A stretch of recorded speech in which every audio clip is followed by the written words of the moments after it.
Hello everyone, welcome to the tutorial for one of my most popular piano covers, a composition from the movie We Believe in Love. The author of this beautiful track is a Polish composer, Abel Korzheniowski. I love his music and do a lot of arrangements for his music. You can listen it on my YouTube channel. Today we will analyze one of his compositions. This is Dance For Me Wallis. I decided to make this video analysis by the request of my subscribers, and this is first experience making the tutorial for my cover. I'm glad I decided to do it, for which I thank you very much. Your comments and your reactions motivate me to continue creating videos and working hard for you. So, if you like this kind of videos, please rate it, leave your reactions, ask questions, offer your ideas of what can be improved. Thank you all in advance. I want to start by saying that this composition is not easy. It's of moderate difficulty. It's not for beginners, but rather for someone who has been playing the piano for some time and has developed some independence in their hands, because this composition will involve many moments of different hand rolls. It's important that you are familiar with the musical notation system. Nevertheless, I will still discuss all the nuances regarding the texture and polyrhythms. You can conditionally divide this composition into 4 parts, plus a short concluding one, since each part, if you listen closely, carries the exposition of its own theme, individual character, and emotions. The last 2 parts share a common final dynamic theme. In general, it's useful to break down a piece. It's like a big task, breaking it into several pieces and organizing everything. Remember such little life hacks and use them. They will greatly assist you in independently analyzing other compositions. Set goals for yourself. Don't move on to the next part until you can play the first part reasonably confidently. Make sure you master it at least 50–60% before moving on. So, are you ready? I've tentatively divided the composition into 4 parts. Right now, we'll go over the first part, which consists of the first 8 measures. To begin analyzing a piece, we usually start by determining the key. We need this to understand which consistent combination of keys you will be using. Key signatures, which are at the beginning, can help us understand this. They will be used throughout the entire composition. How do you determine the key? A bit of music theory. What is a key? In simple terms, a key is a specific set of sounds upon which a composition is based. In one octave, there are 12 keys, but you will be using 7, which means a combination of 7 keys, either white or black. From these 7 notes, one is the most important and stable. It's a tonic. Let's also determine in which mode this composition will be played, that is, in what mood. If it's more cheerful, it's major. If it's more melancholic or sad, it's minor. To identify the tonic, the main note, you can look at the last note in the composition. So you move to the very last note of the composition. At the end, there are multiple notes. In the left hand, it's G, and in the right hand, it's D, G, D. Pay more attention to the bass clef, the left hand. Most likely, that will be the main note that significantly determines your tonic. So, the tonic is G, which will be the main note. The key signatures are B flat and E flat, which means we'll use this combination of keys in the composition, resulting in the following scale. I play the combination of keys that you will be using. It's possible that as you play, there may be accidental signs that will appear next to certain notes. If you play it right in RJ minor key, it will sound as follows. This means that the composition will be in G minor. So, we've determined the key and key signatures. Let's also determine the time signature. These are the 2 numbers you see at the beginning of the musical stuff. Not all musicians understand them. even those who play fairly well, but they are important. The time signature provides an idea of the pulse in the music, and the size of the small musical segments known as measures. Measures can be small or large, and within a measure there will be alternating strong and weak beats. At the beginning of a measure, there is always a strong beat, followed by one or more weak beats. This is the pulse that is always present in music. You can even hear it in everyday life. The pulse is associated with our brain's psychological state, and we feel it everywhere. In the beating of our heart, in the ticking of a clock, in the gallop of a horse, and there's a pulse in all music. You can hear strong and weak beats, and they alternate with each other. When you feel a strong beat, a bar line is placed. This means that one measure lasts until the next strong beat. There are different types of pulses, and in this case, the time signature is 4/4. The top number signifies the number of beats or divisions in one measure, in one small segment, and there will be 4 of them. The first beat is always strong. This means that we count up to a maximum of 4 beats in one measure. 1, 2, 3, 4. 1, 2, 3, 4. 1, 2, 3, 4. Do you feel that on the one beat, I play more emphatically because the first beat is always strong. The strong beats alternate with the weak ones, and this is called the meter. The bottom number shows us the duration of these beats. For those familiar with durations, 4 means it's a quarter note, the filled-in note with a stem. It lasts one count. 1 and 2 and 3 and so there will be 4 of these notes, and they will always pulse throughout the entire composition. Why do we need to know this? It's so we can understand how the pulse works and follow it while playing. We also understand that these bar lines are not just there for decoration. They not only divide the music into equal segments, but also show when the strong beat begins and where we feel this pulsation. Now, let's move on to practice, the first part. I call the first part an introduction to immerse us in this atmosphere, which is very beautiful. It contains many interesting elements, but this part itself is simple. By the way, this introduction is often used as background music in YouTube videos, shorts on Instagram, and it's incredibly emotive. It doesn't have a specific theme. It simply prepares us for the next part. First, we'll identify the notes and play. You can pause the video and try to identify the notes and play them on your own, then check with me, or you can watch and read together while playing. I will analyze each hand separately, and I've also prepared the fingering. So, let's begin with the right hand. In the right hand, there will be 16 notes, starting with G, A, B, D. And remember this pattern as you'll be using it 4 times.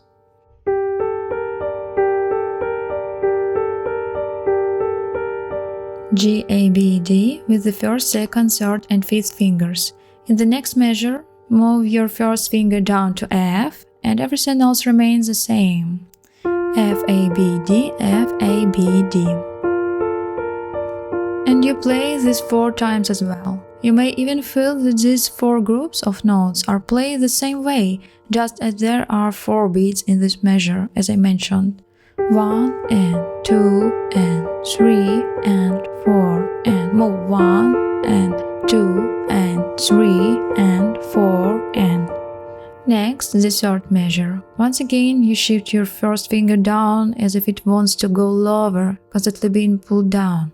However, the group of upper notes will change. It will be E natural.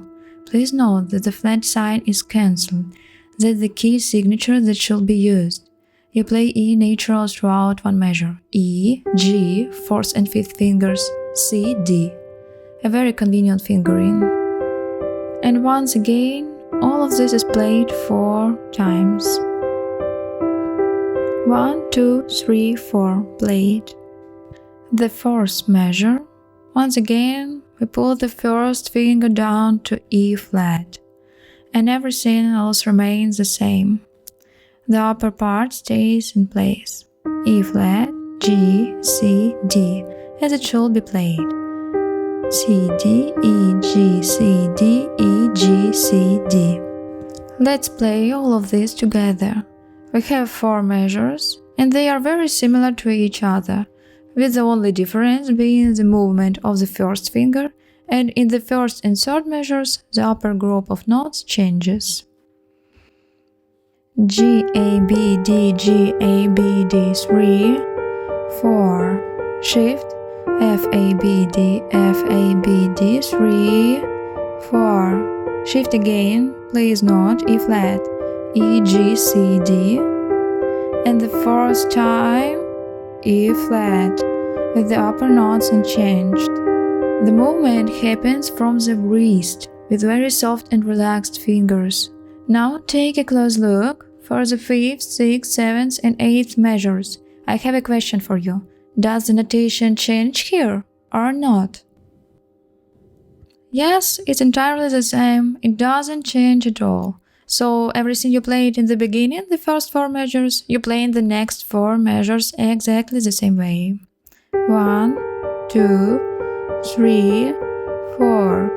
1, 2, 3, 4. E natural, 2, 3, 4. And E flat, 2, 3. A very pleasant and sweet melody, a delightful arrangement.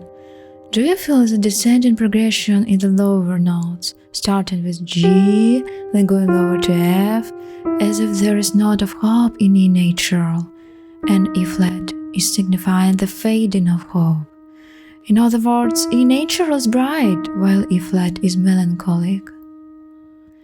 And now, let's analyze the left hand.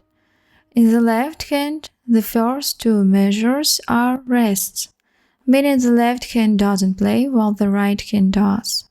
The left hand starts playing at the 3rd measure, and it has sustained C notes. Please note the horizontal line under the C notes. It's called a tenuto, indicated that you should sustain the note and gently emphasize. C, C, C, C. Please note that there are 8 rests between the notes. Without the pedal, this rest will be audible, and with the pedal, they won't be as pronounced. Nevertheless, you should still release the key, following the rests. Play this 8 times. 2, 3, 4. You can combine the first 4 measures with the right hand. The right hand plays alone in the first 2 measures. Play it very slowly. G, A, B, D.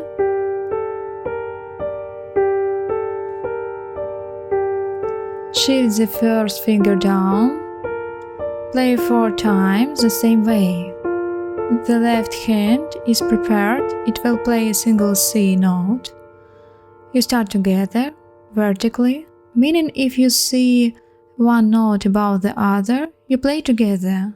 Release, together, release, together, release. And again, the 4th measure is the same, but the first finger moves down to E flat. Release, together, release.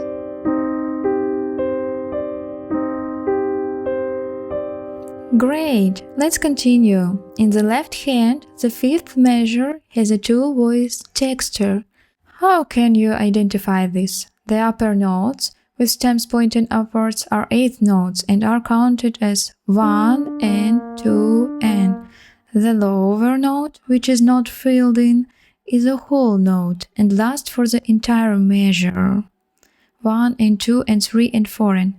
This means you should sustain the lower voice while the upper voice is plain, like this.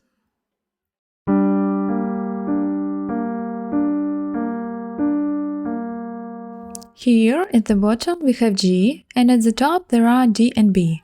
You alternate between the two upper notes, while G is at the bottom and sustained. D, B, D, B, D, B, D, B. And now the fifth finger. I just play G with the fourth finger so that I can switch to F with the fifth finger. The upper voice remains the same, but the sustained voice changes. Here it will be F.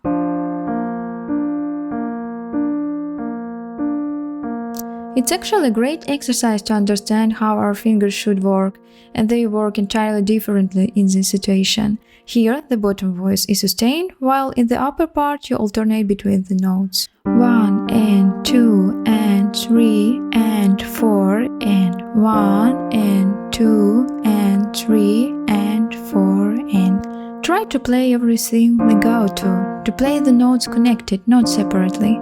Here, legato is important. Let's try playing both hands together in measures 5 and 6. It might be a bit challenging because the right hand plays twice as fast with 16th notes. Tilly, tilly, tilly, tilly, tilly, tilly, tilly. While the left hand plays slower, playing every second note in the right hand. Now play slow. 1 and 2 and 3 and 4 and replace with the fifth finger in the left hand and shift the first finger in the right hand. 1 and 2 and 3 and 4 and... Now, when played faster, it will sound like this. 1 and 2 and 3 and 4 and 1 and 2 and 3 and 4 and... It's very easy to remember. Your first fingers will always coincide here. Look. First, first, first. This way you won't get confused about how to match both hands. First, first. Next, the left hand. Please note that it switches to the bass clef here, and you will be reading notes in the bass clef. Right away, you will have very low notes in the contra octave and the great octave. These will be the C notes in these octaves. So it's as low as it can get, very deep in the contra and great octaves. C. It's a whole note in duration, meaning it sustains throughout the whole measure. However, since you are going up to play the next set of notes, you still release these low notes. You won't physically be able to hold the low notes, so there's no need to sustain them. They'll just be extended by the pedal. When you press the pedal, it will sustain the C notes until the end of the measure. Here I release the notes and then continue to sustain. Now we play G in the small octave with the first finger, G. Then we transition to a wider hand position, 5th, 3rd, 2nd, 1st, for a chord. That G note that was initially played with the first finger is passed to the 5th finger. Once again, the octave, G, the first finger is passed to the 5th finger, and we play a wide octave chord with G. This means the hand moves upwards. In terms of the meter, it sounds like this. 1, let's see. 1 and 2 G, and 1, 3, the chord sustains half notes. 1 and 2 and 3 and 4 and... Can you feel how the texture has changed? It has become entirely different. And this is also E natural, pay attention, G, C, E natural, G. In the next 8th measure, change your hand position. I change to the 5th, 2nd and 1st fingers, G, C, E flat. There's no more E natural, be attentive. G, C, E flat. Again, you take that octave at the bottom and the same chord you played earlier, but now with E flat. So, you start with a standard position, a 3-note chord, then an octave, and a wide grip, a 4-note chord. The same but in the G octave. Again, G, C, E, down the octave, back up, E flat, maintain the wide position. The pedal will also sustain throughout the whole measure. 1 and 2 and 3 and 4 and G, C, E flat, G. Once more, playing the 7th and 8th measures, an octave, G, wide position, transferring to the 5th finger. Now, a regular chord, an octave, and wide again, a 4th note chord. Great! Here, a bass chordal texture emerges, meaning that there will be movements in the left hand, but in the right hand, nothing changes. The texture remains the same throughout all 8 measures, with 16th notes playing. The left hand will coincide with the first notes of the groups in the right hand. Each group consists of 4 notes connected by beams, and there are 4 of them in a measure. You will coincide together on the first notes of each group. The 7th measure, here is an E natural, here is a C, together, then again on the next group, first fingers, and here you go to the note E. It's written in both hands. Why does this happen? Because I decided to write that in the left hand it plays a role in the chord in a wide position.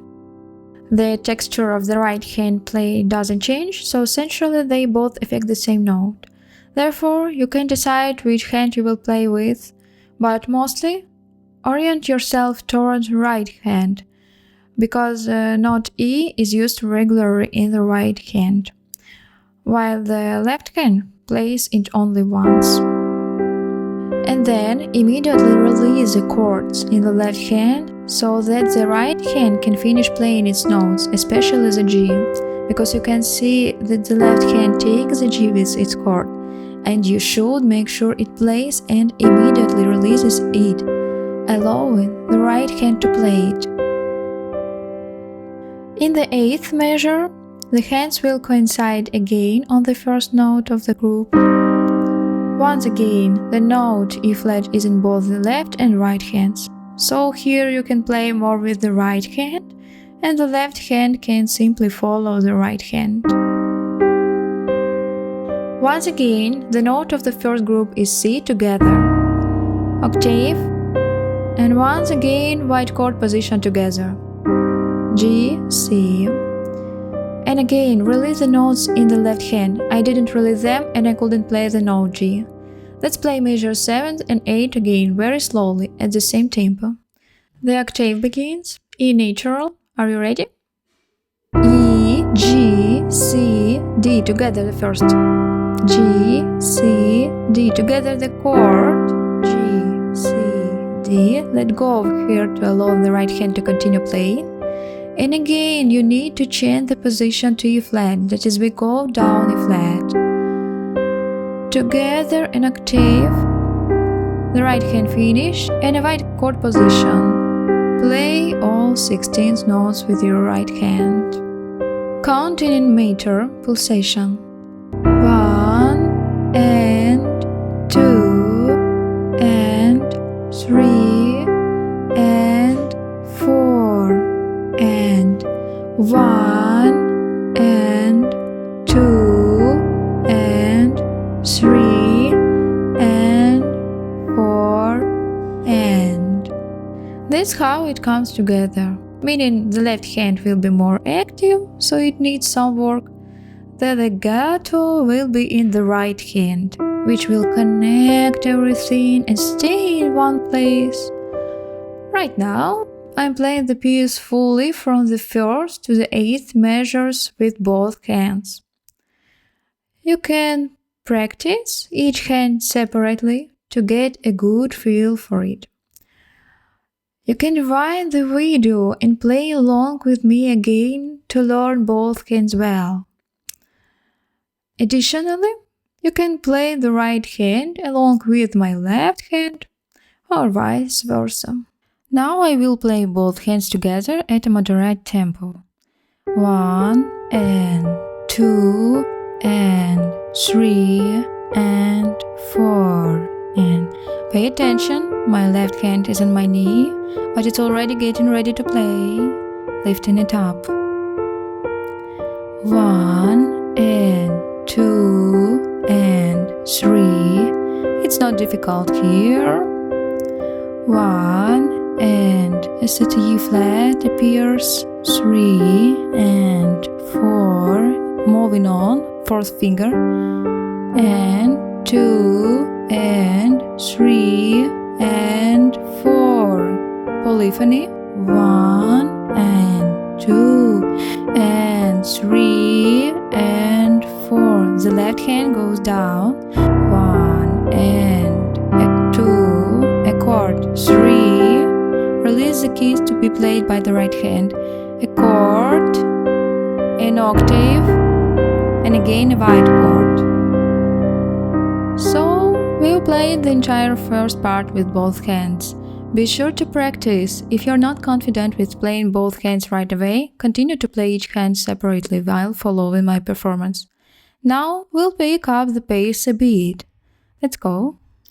1 and 2 and 3 and 4 and 1 and 2 and 3 and 4 and 1 and 2 and 3 and 4 E flat and 2 and 3 and 4 and 1 and 2 and 3 and 4 and 1 and 2 and 3 and 4 octave, 1 and 2 and chord and 4 and 1 and 2 and 3 and 4 and. So the first part is over. And let's examine this part from an artistic perspective. Your performance begins with mezzo-piano dynamics, as you might have noticed. This means it's not very quiet, but it's also not loud. In other words, we start with soft dynamics and gradually develop it measure by measure. The 16th notes in the right hand should be played evenly. Tilly, without any sharp or harsh sounds. Softly, smoothly,